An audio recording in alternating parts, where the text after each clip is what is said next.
So, from last week's review of space proposal covers, which was quite a walk down memory lane, we actually received a number of comments about the OHB gig that we displayed with that European physiology module.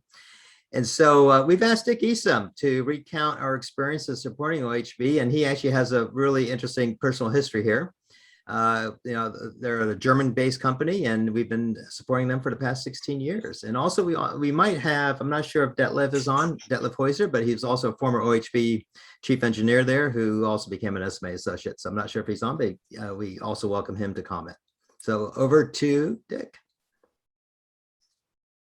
Hey everyone, thanks AJ. Hey everyone, so yeah, surprising amount of interest in this OHB client. So I've got a few short slides I'd like to show you here.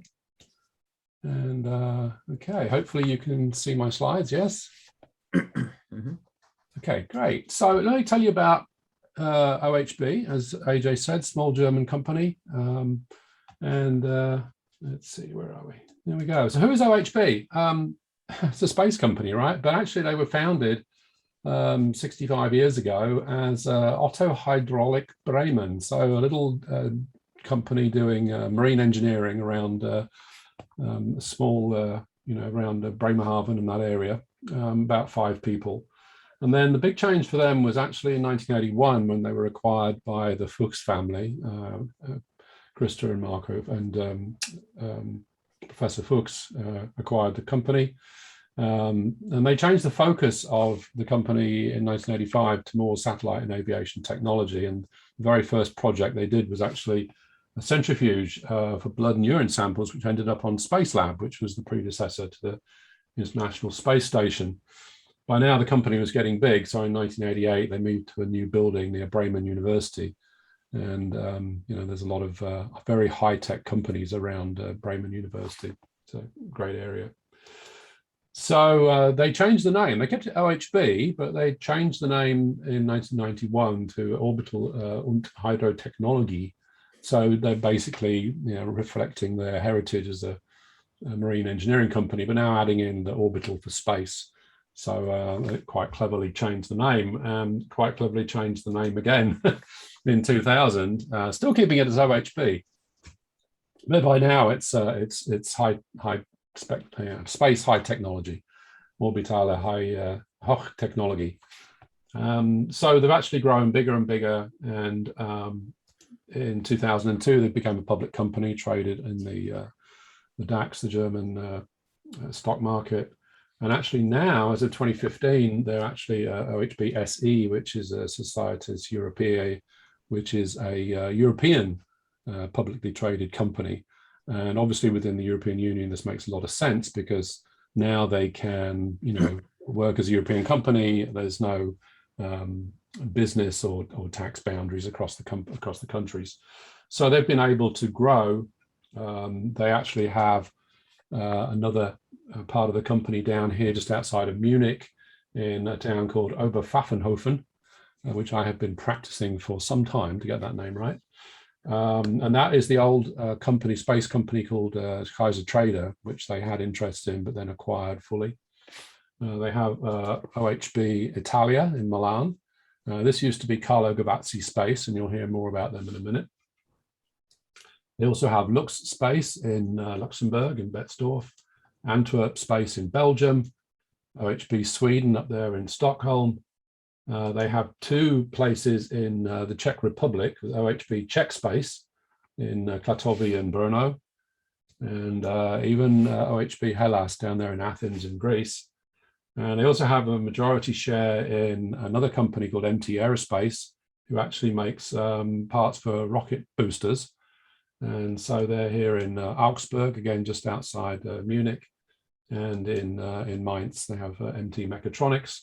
And then a long way away is MT Aerospace Guyane, which is down in Kourou in French Guiana, which, as you know, is on the northeast coast of South America, and that's where the European Space Agency does most of their launches from down there. So, it's grown from this little tiny company of 5 people doing marine engineering into now the 3rd largest space company in Europe, along with Astrium and Thales Alenia Space.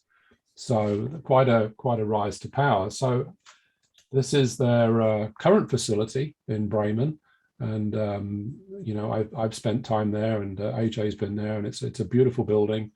And you can see on the left there one of the satellites, a small GEO satellite, which was being built in one of the satellite halls, which are the two buildings nearest the front of the picture there.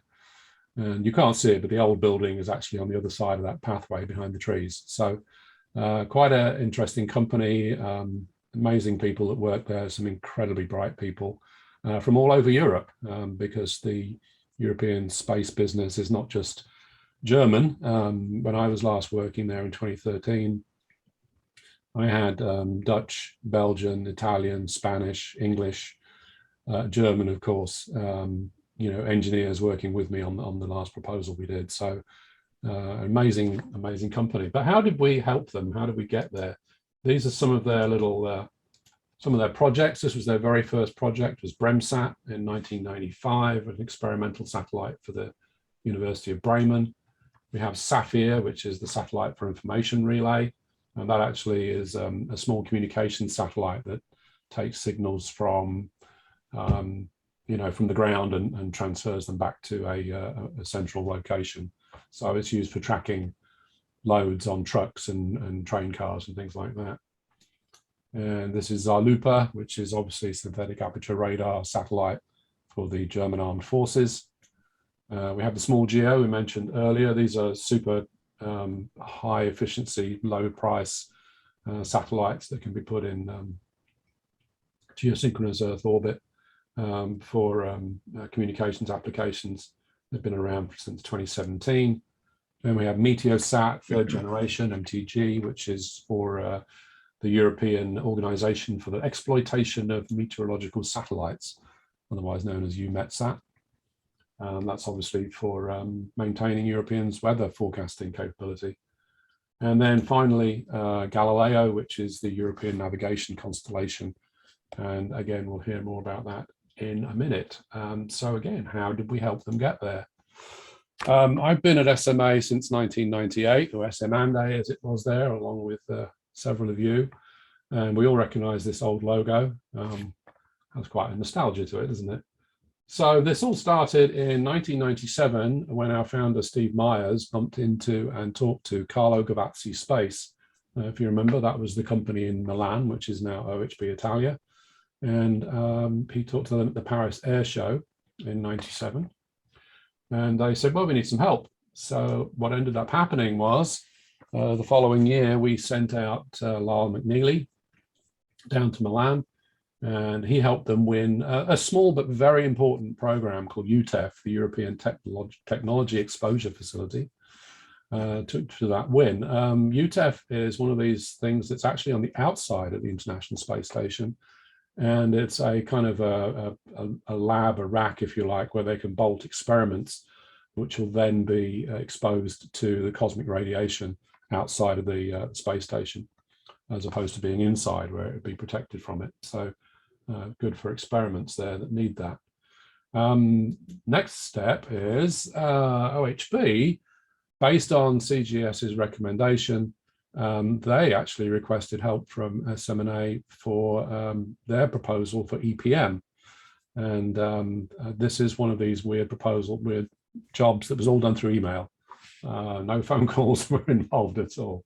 And so some fresh-faced young SMA associate called Dick Eassom, seen here in more hairy days, actually went out to Bremen to help them.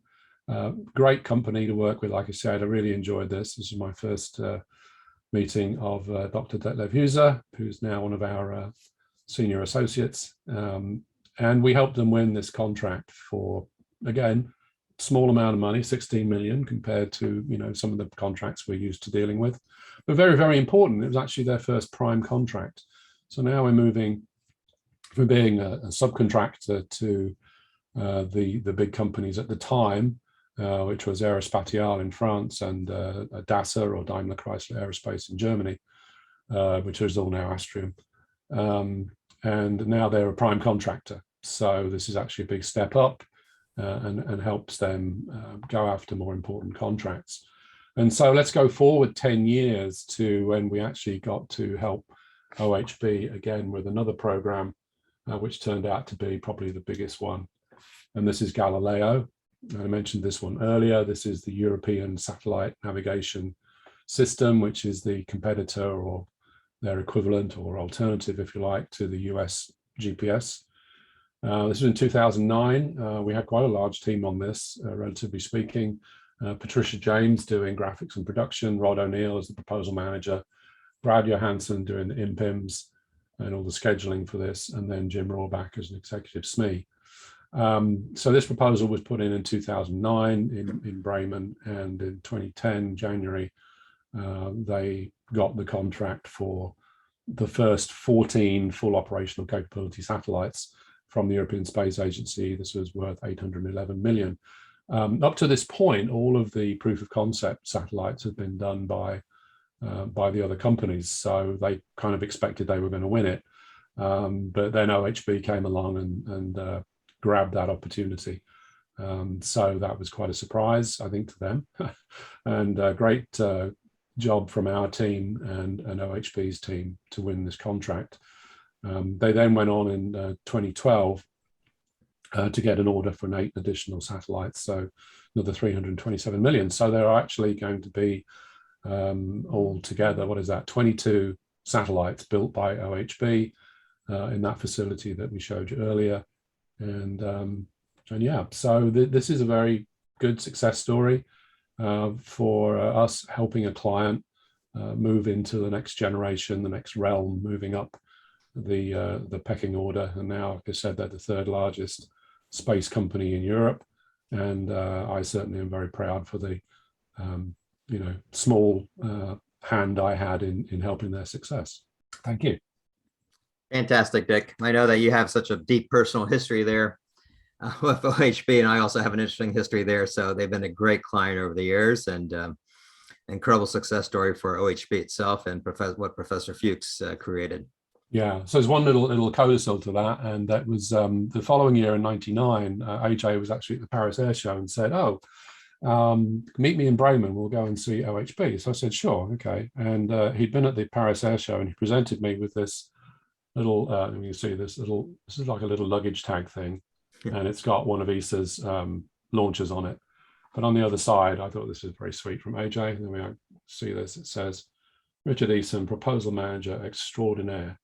So this was in '99, and I still hold this with pride. Thank you, AJ. Oh, thank you for showing that. I had actually forgotten about that, Dick. And I do remember it was that deal for EPM was totally essentially done over email, which is an unusual thing back then. Right. Yeah.